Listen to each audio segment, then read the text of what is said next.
few facts and some anecdotes about her.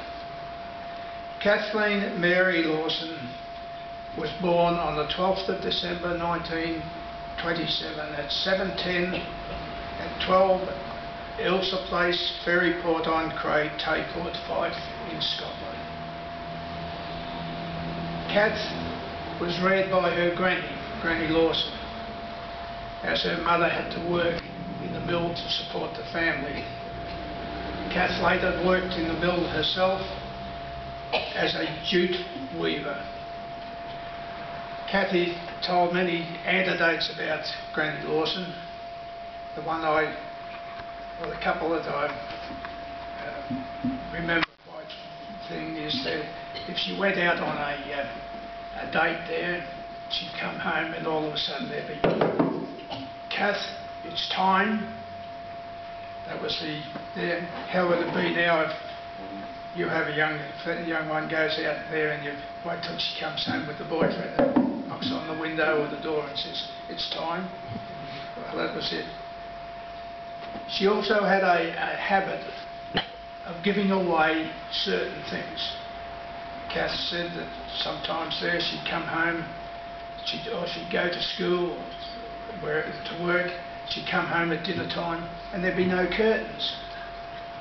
Granny Lawson had given them away to someone else who was more in need than she was. I think this practice rubbed off on Kath quite a bit.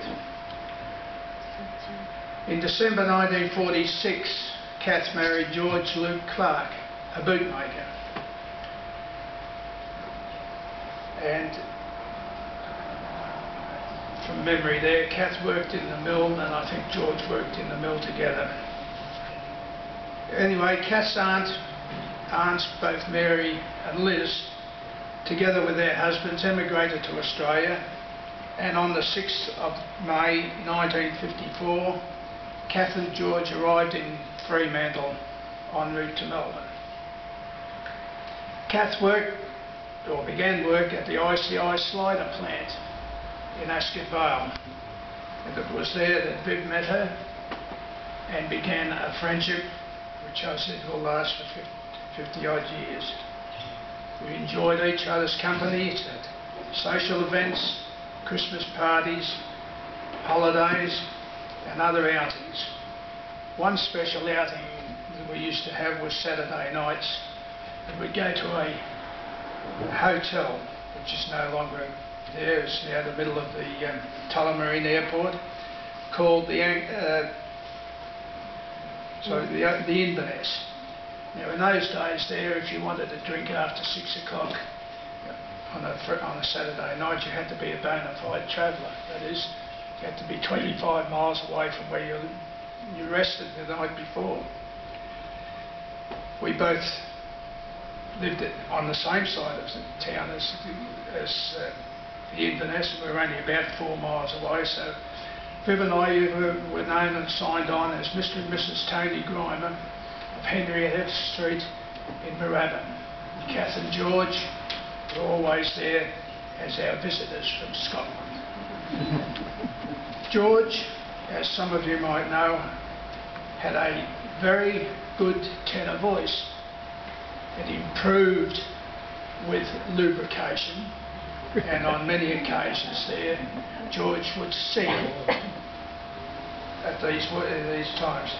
He also used to sing in my ear when I was driving home, you know. The only trouble was that I was all right most nights, but the only night that I ever wanted George to keep me awake coming home there, what's he do? He went fast asleep in the back seat. Anyway, one particular night we were there, and George got up and he sang Granny's Healin' Home. And there was a young chap there, came over there and he plonked a big jug of beer on the table. And I said, "What's that for?" And he says, "You have made my granny the happiest woman in this place." Needless to say, we never bought another glass of beer for the rest of the night. He also used to sing I'll Take You Home Again, Kathleen, which brought tears to Kath's eyes. Which also brings tears to my eyes.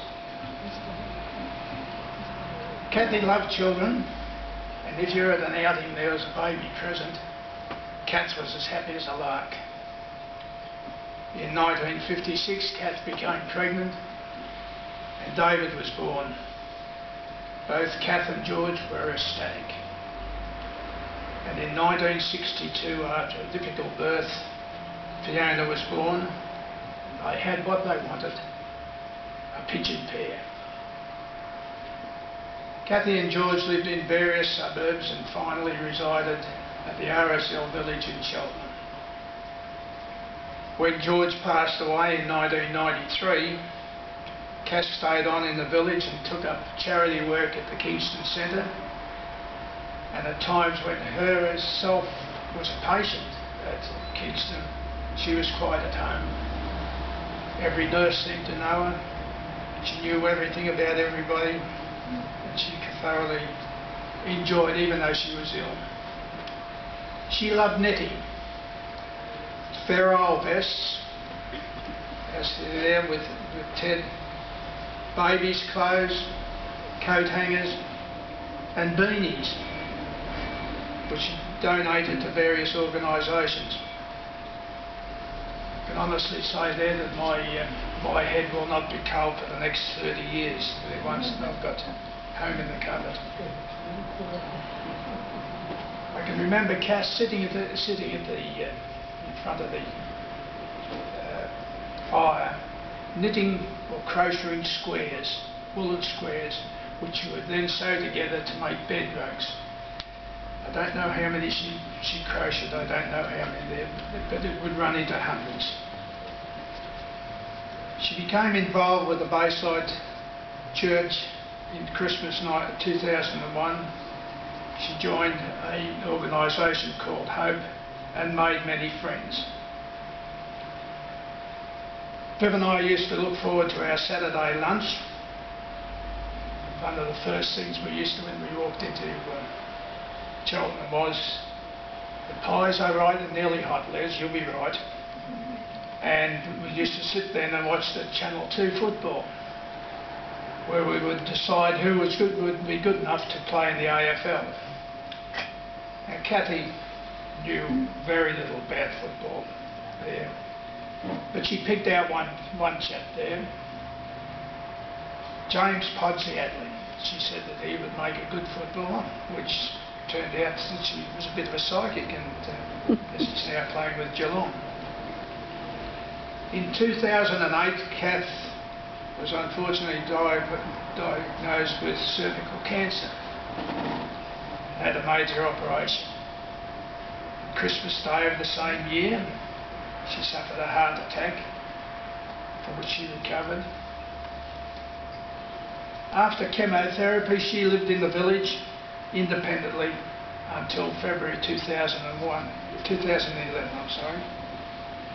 She was assessed in February 2001 of needing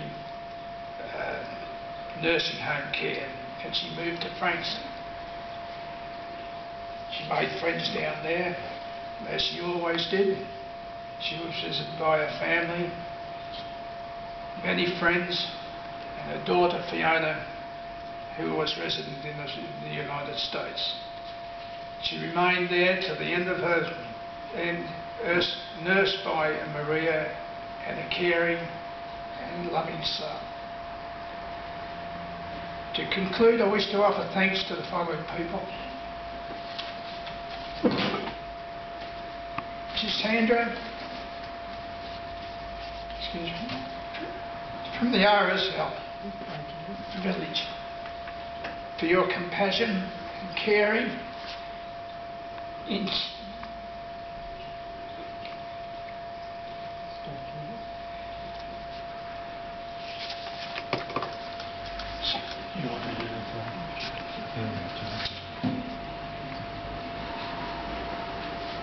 In conclusion, I wish to offer thanks to the following people.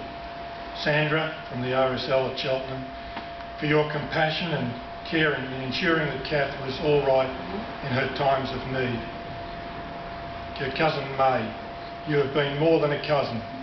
You took on more care for Kath after Fiona had moved to the United States. You have everyone's heartfelt thanks. To David and Fiona, who is unable to be here today, I would like to say this. Your mum was a caring and loving person with compassion and will be remembered by all who knew her. Kathleen Mary Lawson Clark. Kath or Kathy, you fought on courageously but succumbed in the end. You can now walk free of pain. There is no more pain. You are now united with George, Mum and those who loved you. You will be sadly missed. May you rest in peace.